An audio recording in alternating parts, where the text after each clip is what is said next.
Halo, selamat datang kembali di channel berfisika.com. Masih bersama Kak Awan ya.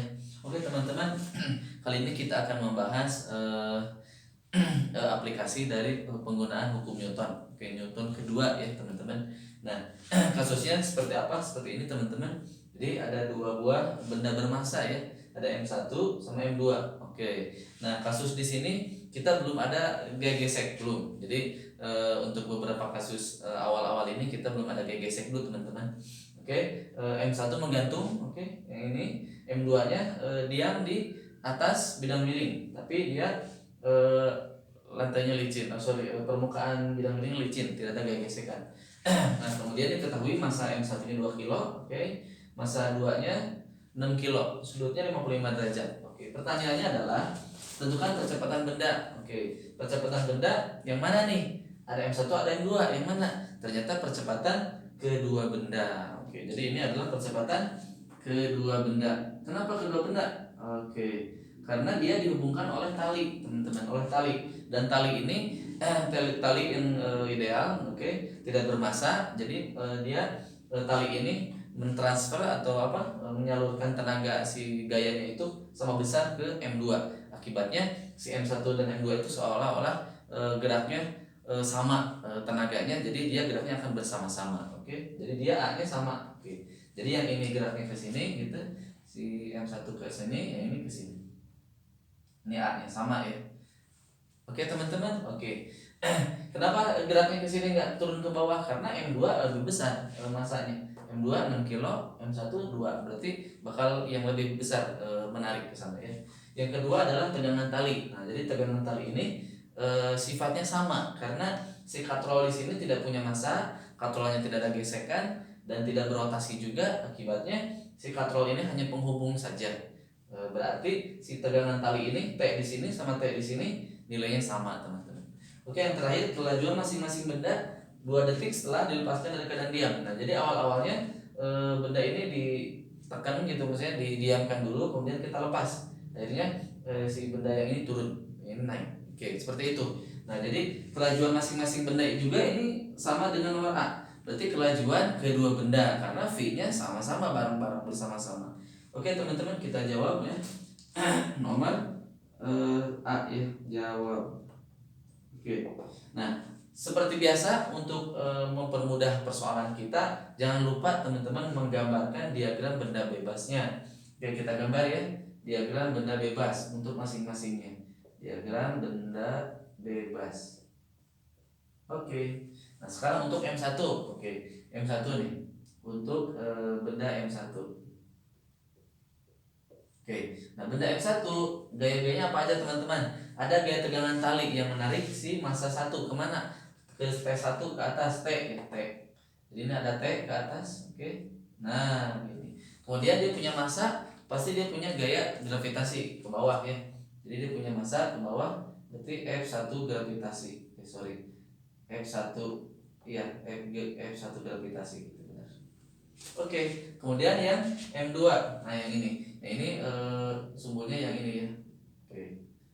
Nah, terus hati-hati teman-teman kalau bendanya saling berhubungan begitu, saling saling terhubung satu sama lainnya dan gerak bersama-sama, kita tinjau arah geraknya itu sebagai arah A yang positif gitu ya. Jadi nanti yang ini A-nya positif ke sana, ini A-nya positif ke atas. Jadi sumbunya disesuaikan dengan arah si geraknya. Oke. Kemudian untuk benda M2. Benda M2. Oke, kalau benda M2 kan dia miring.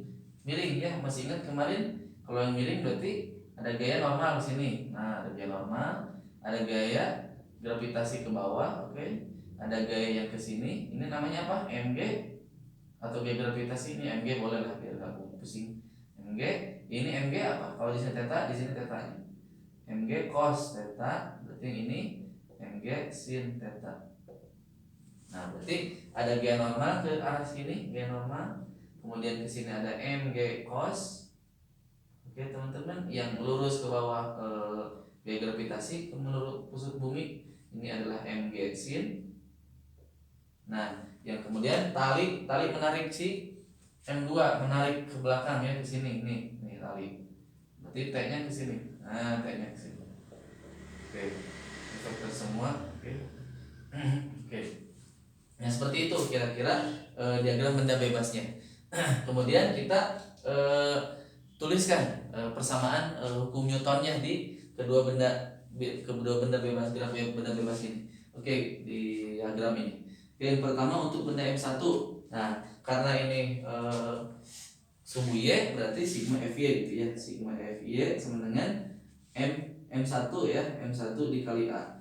Sigma FY-nya apa? Nah, arahnya positif ke ini sesuai arah gerak ya.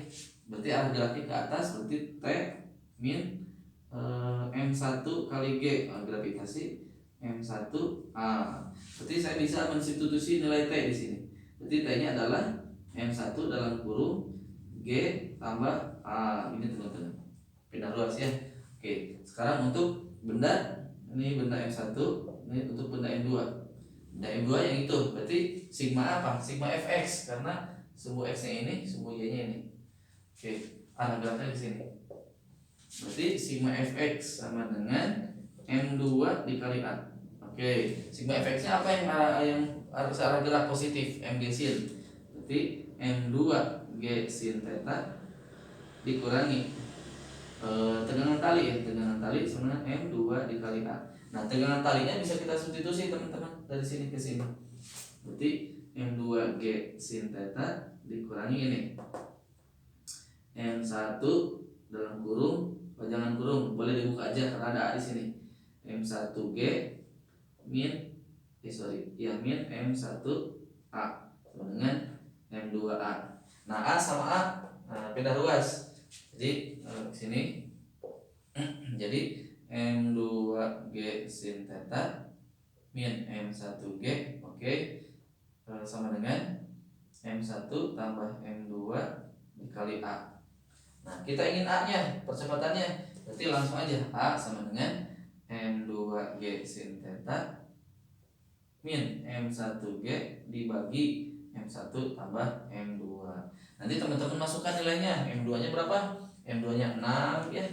6 kali 9,8 sin 55 kurangi M1-nya berapa? 2 dikali 9,8 dibagi 2 tambah 6 berarti 8 sama dengan, nanti teman-teman mendapatkan A-nya adalah besarnya, tentukan percepatan benda adalah sekitar 3,57. Oke, besarnya saja. Besarnya adalah 3,57 meter per sekon kuadrat. Nah, ini teman-teman. Besar percepatannya. Besarnya. Kalau arahnya berarti kalau yang ini arahnya ke sumbu X. Sumbu Y positif. Kalau ini ke sumbu X bidang miring positif gitu. Seperti itu, atau ke sini arahnya turun bidang miring. Oke. Seperti itu untuk menjawab teman-teman? Nomor A. Oke, untuk percepatan. Nah, kemudian tegangan tali B. Untuk nomor B, oke, ini nomor A. Untuk nomor B, sebenarnya tegangan talinya udah kita jawab di sini. Nah, yang ini.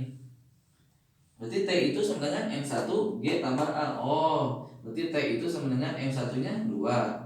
G-nya 9,8 tambah A. A-nya udah nih 3,57. 3,57.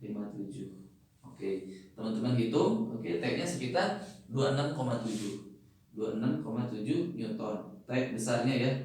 Besarnya T. Nah, ya teman-teman. Seperti itu. Kemudian untuk nomor C, kelajuan. Nah, kelajuan itu kan besar kecepatan. Nah, sebenarnya untuk nomor C mudah sekali, ini menggunakan kinematika GLBB biasa gitu ya, teman-teman. Oke, saya di sini aja ya gambarnya. Ini GLBB berarti rumus GLBB gimana?